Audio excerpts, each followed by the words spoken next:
नमस्कार मोर आउ गोटे भिडियो रे आपण मन को बहुत बहुत स्वागत। तो आशा करूची आपण माने समस्ते भलर थिबे, मु भी पूरा पूरी भलर अछि।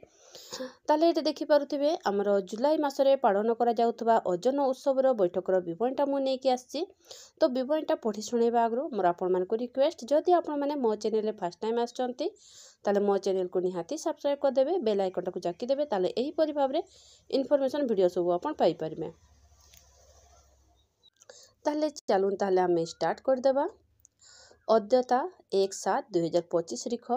तो यह मु तारीखटा पकईछि, जो तारीख से तारीख आपण पकेबे नाही, आपणकर जो दिन ओजन उत्सव पालन करा जिवो सेही तारीख को ही पकेबे। दिबा 9 घटिका समय रे अंगनवाड़ी केन्द्र बड़भुंडू ठारे। तो यह मोर अंगनवाड़ी केन्द्र ना देछि, आपण निजर अंगनवाड़ी केन्द्र ना देबे। ओजन उत्सव पालन करागला। उक्त उत्सव रे 0 ରୁ 6 वर्षर शिशु मानकर अभिभावक, मातृ कमिटीर मेंबर, जांच कमिटीर member, GKS member, PRI member, ASHA दीदी, एनएम दीदी, स्कूल शिक्षक, महिला सुपरभाइजर, एसएजी मेंबर माने समस्ते उपस्थित रही ओजन उत्सव कार्यक्रम सफल करथिले। आलोच्य विषय ओजन उत्सव 2025-26 प्रथम पर्याय शिशु मानक अभिवृद्धि आकलन निमंते स्वतंत्र अभियान। प्रतिवर्ष परि समग्र राज्य रे 0 ରୁ 6 वर्ष बयसर शिशु मानक शारीरिक अभिवृद्धि आकलन निमंते स्वतंत्र अभियान ओजन उत्सव 2025-26 रो प्रथम पर्याय चलित वर्ष जुलाई मासरे आयोजन करागला।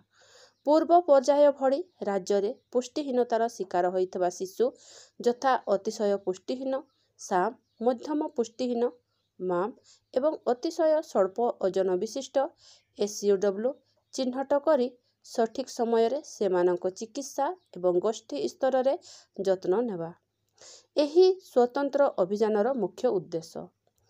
एही ओजन उत्सव रे 0 ରୁ 6 वर्षर समस्त शिशु मानकर ओजन उच्चता को पोषण ट्राक रे फिट करा जाई देखागला जे मध्यम पुष्टिहीन, माम शिशु और अतिशय स्वल्प ओजन विशिष्ट एसयूडब्ल्यू शिशु चिन्हट करागला। अभिभावकों को मध्य पोषण कैलकुलेटर रे शिशु मानकर स्थिति को निरीक्षण करिबा सिखाई दियागला। अभिभावक माने निजर शिशु मानक स्वास्थ्य स्थिति को जानी पारिबे। तो एठी एही परि भाबरे आपण टिके लेखिबे 0 ରୁ 6 वर्षर शिशु मानक ओजन रु जणा गला जे केतोटी आपणकर माम शिशु बाहरी छंती तांकर संख्याटा ए पाखरे पकेबे। तापरे सेतकीटी माम शिशु, तापरे ए पाखरे जेतकी जण बाहरी थिबे सेतकी जणर एसयूडब्ल्यू शिशु और साम जेतो जण जदि साम शिशु भी आपणकर चिन्हट हेथिबो ताहा भी संख्या देबे शिशु चिन्हट होइछंती। माम और एसयूडब्ल्यू शिशु मानकु एमएसपीवाई योजना रे पंजीकरण करागला।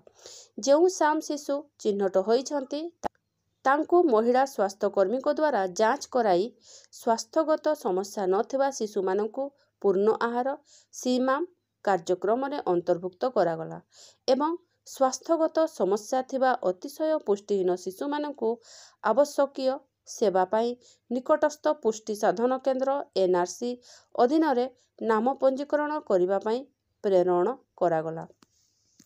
शिशु मानकर एपरि स्थिति को रोकिबा पाई हेले शिशु मानकु पुष्टिकर खाद्य देबा, सठिक समय रे समस्त टीकाकरण कराइबा, बारंबार असुस्थ हेउथवा शिशुर विशेष जत्न नेबा, रोग प्रतिरोधक शक्ति को बढ़ाइबा पाई विटामिन युक्त खाद्य देबा, परिष्कार परिच्छन्नता प्रति विशेष भावरे ध्यान देबा।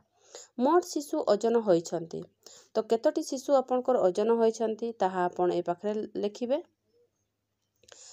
मोट नॉर्मल शिशु केते, मोट माम शिशु केते, मोट एसयूडब्ल्यू शिशु केते, मोट साम शिशु केते।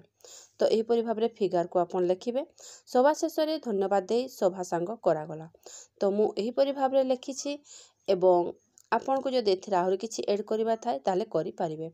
तो एही थिला आजिर भिडियोटा। जदि भिडियोटा आपको भल लागिछि ताले गोटे लाइक निहाती करिवे, सांग मान को शेयर भी कर देबे। रहुछि, देखा हबो मोर नेक्स्ट भिडियो रे।